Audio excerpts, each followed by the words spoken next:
Certamente que um dos grandes segredos por trás da redação 900+ no Enem é analisar temas anteriores para verificar o que eles podem nos ensinar.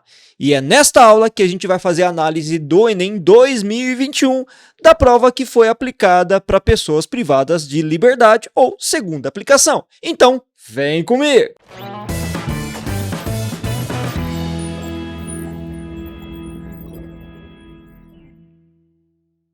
Fala, gente linda, beleza? Japa da redação aqui, sempre trazendo conteúdo de qualidade para você. E nesta aula a gente vai fazer a análise da redação que foi aplicada aí em 2021 para pessoas privadas da liberdade. E esse tipo de análise é muito importante, porque dessa forma a gente consegue fazer um desenho acerca do passado para fazer projeções para o futuro e quem sabe nós temos uma delimitação bem mais interessante estrategicamente para tratar o tema de redação ainda neste ano. Mas antes de ir para o mérito do nosso conteúdo propriamente, quero pedir aquela gentileza de sempre. Curta esse vídeo, compartilhe o nosso conteúdo e não se esqueça de se inscrever e ativar o sininho de notificações. Vale lembrar que neste mês de outubro, que antecede a prova do Enem, nós estamos bombardeando nosso canal com conteúdo específico do Enem para você ir muito bem na redação ainda em 2023. Dito isso, nós podemos ir para o nosso tema de redação. O que o Enem 2021 pediu para o candidato? Veja aí o tema na sequência. Reconhecimento da contribuição das mulheres nas ciências da saúde no Brasil. E claro que antes de começar a fazer a leitura dos textos motivadores, veja que essa comanda de redação já nos traz muitas informações pertinentes que você pode começar ali a elaborar, já a pensar num plano, num projeto de texto bem organizado. E para começo de conversa mesmo, é importante você tentar verificar e delimitar quais são as palavras-chave dessa comanda de redação. A meu ver, nós temos a expressão mulheres, nós temos a expressão ciências da saúde, muito importante essa delimitação bem específica dessa comanda de redação, assim como também a gente tinha a questão do reconhecimento. Então essas expressões-chave deveriam aparecer desde o começo da minha produção textual, ou seja, desde a introdução. Claro que depois disso a gente poderia já perceber que havia um recorte bem claro acerca do tema que eu deveria abordar. E o recorte dizia respeito a um problema.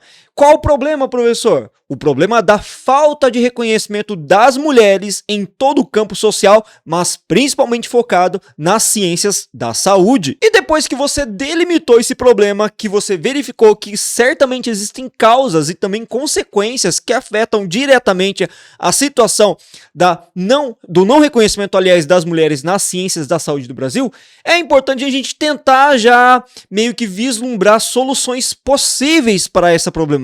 Construída essa primeira impressão, quero convidar vocês agora para fazer a leitura dos textos motivadores, que certamente vão nos proporcionar também um melhor norteamento acerca de que caminho nós devemos seguir no tocante a esse tema. Leia comigo esse primeiro texto que é bem instrutivo e que trata da Ana Nery, uma das figuras mais representativas no cenário brasileiro no que diz respeito à enfermagem. Vinda de uma família abastada, viúva e irmã de militares, Ana Nery foi contratada como enfermeira para auxiliar o corpo de saúde do Exército Brasileiro e permaneceu atendendo feridos e enfermos durante o conflito da Guerra do Paraguai até 1870.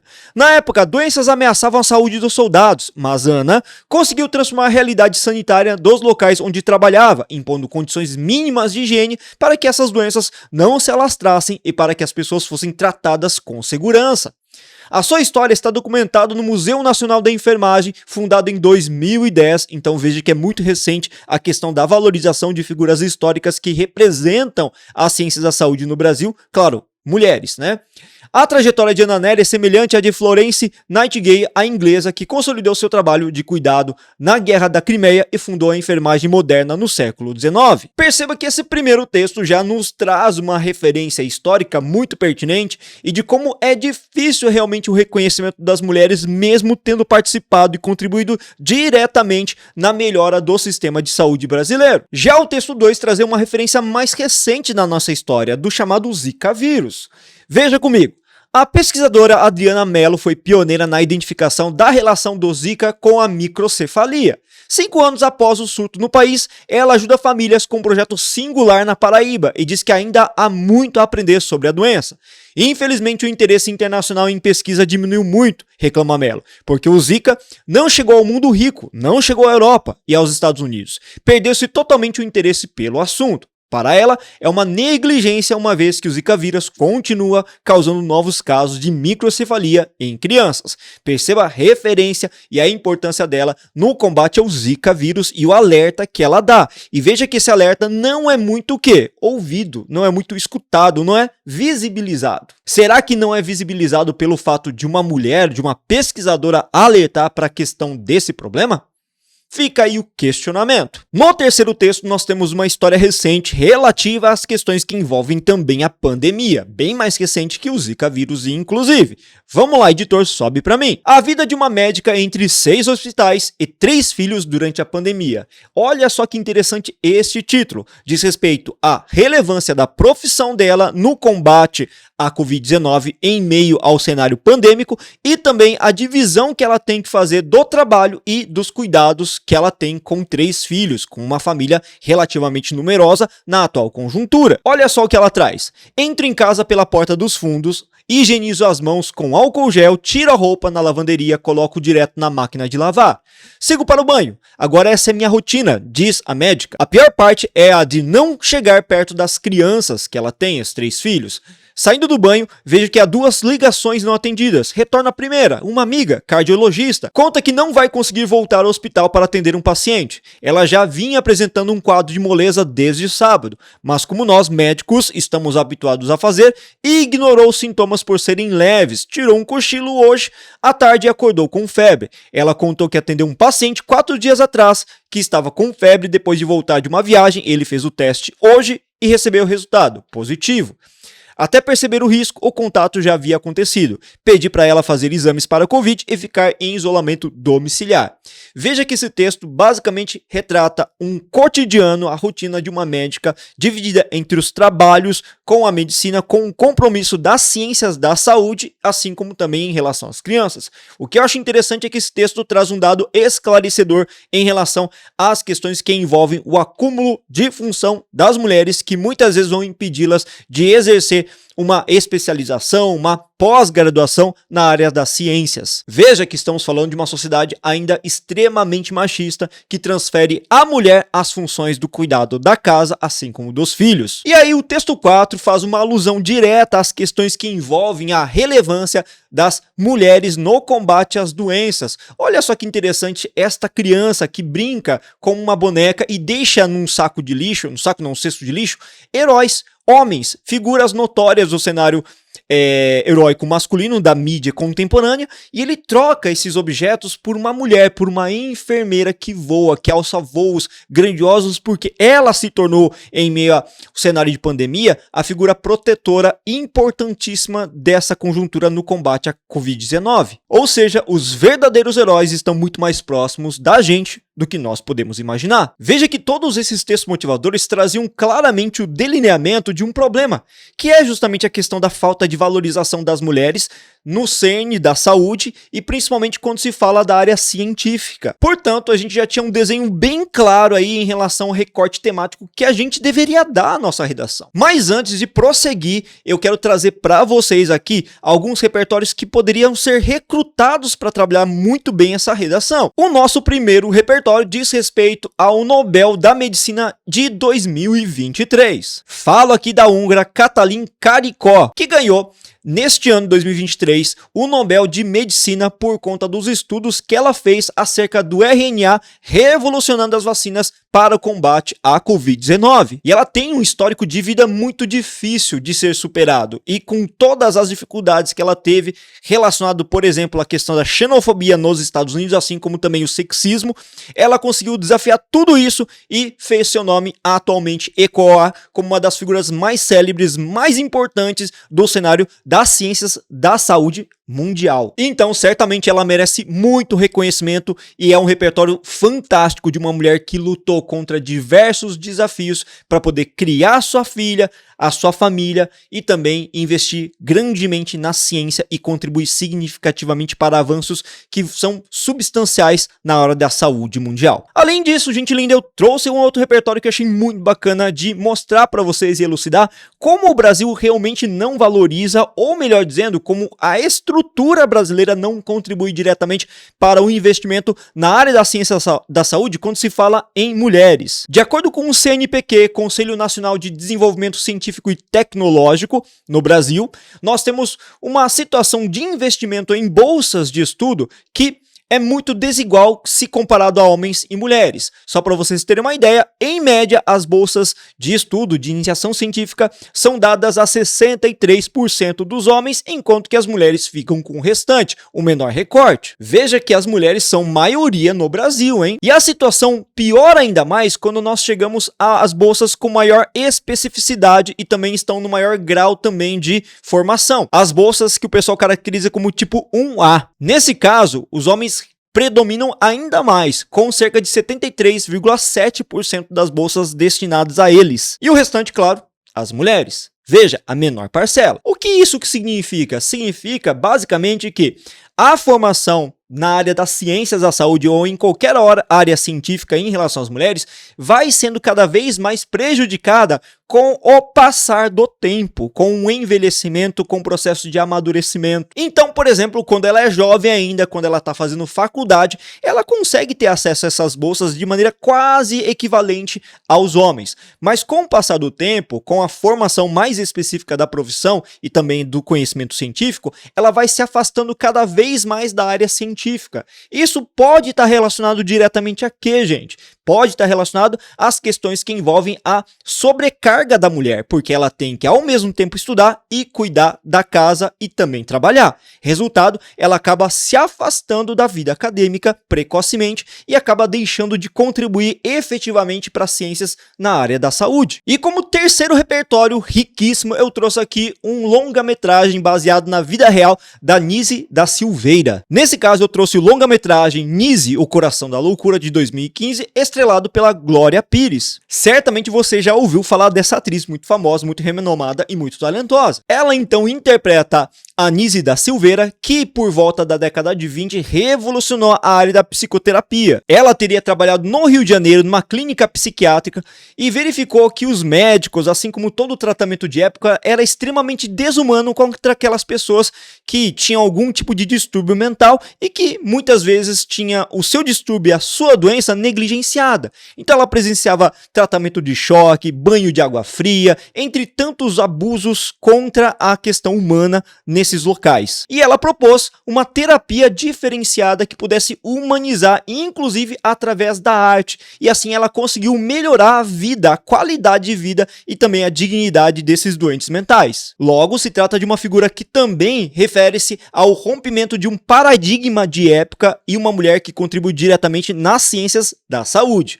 Olha só que repertório da hora que você poderia utilizar no seu tema de redação. Em cima de tudo isso que a gente já viu, agora a gente pode estabelecer ou pensar em tratar de uma análise mais propriamente direcionada para o nosso tema de redação. E veja que a gente tem uma limitação muito grande quando se fala na redação, né? A gente tem muito conteúdo para falar, só que, lembra, são apenas 30 linhas para desenvolver. Então não dá para ficar abraçando o mundo inteiro e colocando tantas informações e tantos fatores que fazem com que a mulher não seja inserida dentro desse aspecto ou valorizado nas áreas da ciência da saúde no Brasil. No caso, eu listei apenas 4 causas, 4 razões para que a gente possa selecionar apenas 2 delas, que vão fazer parte dos nossos parágrafos de desenvolvimento, apenas 2. Como primeira causa, eu trouxe a questão do ambiente acadêmico ainda ser muito machista e conservador. Veja que as principais figuras que ocupam lugares de destaque dentro do cenário das ciências da saúde são homens. Consequentemente, esse ambiente vai ser regrado também por uma percepção masculina essencialmente machista e contra as mulheres. Número 2, nós temos um estigma que as mulheres carregam até hoje dentro das áreas das ciências. E esse estigma diz respeito à incapacidade delas de poder gestar as questões de ordem mais racional que são vistas em ambiente acadêmico mais elevado. Então, por conta desse estigma que ainda se perpetua cruelmente contra as mulheres, nós temos um cenário também pouco produtivo e pouco acolhedor para as mulheres. Em terceiro, a gente percebe que as mulheres muitas vezes se afastam desse cenário acadêmico, como a gente trabalhou nos tópicos anteriores, por conta das suas várias jornadas de trabalho, por conta das suas várias funções sociais executadas ao longo da sua vida, seja no estudo, seja no lar, seja cuidando dos filhos, do marido, ou seja, existe uma série de exigências que a sociedade faz em relação à mulher e às vezes ela não consegue cumprir toda essa demanda, tendo que se afastar precocemente de uma carreira que poderia ter brilhantemente na área acadêmica. E em quarto, eu trouxe aqui a questão da baixa representatividade das mulheres em cenários de liderança, seja em campo político, seja em campo científico. Pelo fato das mulheres não estarem inseridas nessas situações de liderança, consequentemente, elas vão ser menos visibilizadas, o que vai fazer com que elas não tenham tanto espaço garantido também. Então veja que existiam inúmeros argumentos que você poderia citar, que são as razões para essa invisibilidade das mulheres no campo das ciências da saúde no Brasil. Mas e você que está assistindo essa aula nesse momento, acha que tem algum outro fator interessante que a gente poderia listar nessas causas, nessas razões do distanciamento das mulheres na área da ciência da saúde? Então deixa nos comentários aqui e contribua para a nossa discussão. Em cima então do que a gente falou, eu elaborei para vocês darem uma visualizada no projeto de texto estratégico. Editor, sobe para mim na tela inteira agora. Perceba que esse projeto de texto está dividido em 4 parágrafos, cada um com uma função diferente. Quem está acompanhando o canal há um tempo já sabe como funciona a nossa dinâmica. E nesse projeto de texto, o que eu fiz? Eu organizei o que eu pretendo fazer em cada um dos parágrafos, já pensando numa produção textual a partir do rascunho. Veja que na minha introdução, eu pensei em dividir em 3 períodos, numa contextualização em que eu vou inserir para começar a discussão a referência ao longa-metragem Nise e o Coração da Loucura. Na sequência, eu vou inserir a problematização com um recorte das palavras-chave da comanda de redação propriamente. No terceiro período, eu vou inserir a minha tese ou proposição, que nada mais é do que a antecipação dos argumentos que eu vou listar no desenvolvimento 1 e 2, ou no segundo e terceiro parágrafos. E eu vou deixar claro que eu pretendo abordar sobre a falta de incentivo do Estado como responsável principal por ocasionar a fuga das mulheres desse cenário de participação ativa na área das ciências da saúde, e também eu vou listar ali o preconceito, o estigma que as mulheres ainda sofrem nesse âmbito. Veja que no segundo parágrafo, como vocês estão observando, eu vou dividir segundo e terceiro, aliás, né, nossos parágrafos de desenvolvimento, eu vou dividir em 4 períodos. Veja que o primeiro de cada um deles é o tópico frasal. Lembra que o tópico frasal nada mais faz do que um período inicial que insere o norteamento, a síntese, a antecipação daquilo que a gente pretende abordar em todo parágrafo, aquilo que a gente vai ainda desenvolver, discorrer, beleza? Na sequência, eu coloco um repertório. Cada um dos parágrafos de desenvolvimento vai utilizar um repertório diferente. No terceiro período, em cada um desses parágrafos intermediários, eu vou fazer uma argumentação. Essa argumentação nada mais é do que uma análise desse repertório associada à atual conjuntura brasileira e também linkado com o meu tópico frasal. E por último, o quarto período é marcado por um fechamento. No segundo parágrafo, eu vou fazer um fechamento a partir de uma comprovação. E essa comprovação vai trazer um outro repertório. Então, significa que o meu segundo parágrafo de desenvolvimento vai conter basicamente 2 repertórios. A Constituição no segundo período e no fechamento dados do CNPq para provar realmente que o negócio tá feio no Brasil. Já no terceiro período, o meu fechamento vai ser por meio da retomada do tópico frasal, nada mais do que isso. Em relação à minha conclusão, veja que também eu dividi em 4 períodos. O primeiro período é aquele clássico momento na conclusão que eu retomo o problema, retomo o tema de redação. O segundo período vai inserir uma intervenção completa em relação à causa 1, que nada mais é do que a falta de investimento do Estado. No terceiro período eu vou fazer uma intervenção 2, que nada mais é do que a solução para a causa 2, ou seja, para o problema abordado no terceiro parágrafo em relação ao preconceito e ao estigma. E para finalizar esse texto, eu vou trazer um último período em que eu vou inserir um efeito genérico em relação às duas intervenções, e o fechamento com a retomada lá da introdução utilizada na nossa contextualização no primeiro período do nosso texto, ok? Veja que eu quero que vocês percebam que por essa explanação, gente, eu coloco tudo bonitinho. Eu consigo visualizar o que eu vou fazer em cada passagem. Por isso que é importante você estabelecer um bom projeto de texto, porque dessa forma você consegue ter uma visualização macroscópica de como vai ficar, aliás, o seu texto estrategicamente elaborado. Isso é muito importante para você, inclusive para você treinar bastante. E se você por acaso não está treinando ainda, gente, dá tempo. Eu sei que tá aí, ó, o Enem tá quase chegando, quase o dia de prova, mas ainda dá tempo de você treinar algumas redações. E para isso, não se esqueça de acessar a Corrija-me pelo link que está na descrição desse vídeo. Às vésperas da prova, nós temos planos especiais que cabem no seu bolso e vão te ajudar também a ter uma percepção mais clara de como funciona a banca Enem e de como você deve proceder por uma boa dissertação. E quem sabe assim, você garante o seu 900 mais. Dito isso, vamos para o nosso modelo. Editor, sobe para minha introdução como ficou bonitinho o nosso texto. Veja que eu trouxe a legenda para que vocês não percam nada, tá na nossa construção textual, e comparem essa legenda também à construção do nosso texto. Vamos lá para a introdução então, bonitinho, dividido e com a legenda. O longa-metragem Nise, o Coração da Loucura, de 2015, retrata a trajetória da médica Nise da Silveira, que, em meados do século XX, ao trabalhar no Hospital Psiquiátrico do Rio de Janeiro, mesmo desacreditada pelo preconceito de época, revolucionou o tratamento a doentes mentais ao humanizar os cuidados com os pacientes. Olha que bacana que ficou, né? Dá uma retratação bem bacana, bem interessante acerca da relevância dessa mulher que revolucionou e desafiou a ordem de época, né? Uma sociedade extremamente machista, tudo bem? Não muito distante desse cenário, percebe-se que, infelizmente, ainda há na conjuntura nacional uma grande desvalorização das mulheres nas ciências da saúde. Veja que nosso repertório, a nossa introdução, deixou claro que existe muito preconceito. E ainda hoje, passado tanto tempo, o preconceito na nossa sociedade ainda é muito forte, tá? Na sequência, depois que a gente inseriu o problema bonitinho da desvalorização das mulheres nas ciências da saúde, vem a tese ou proposição.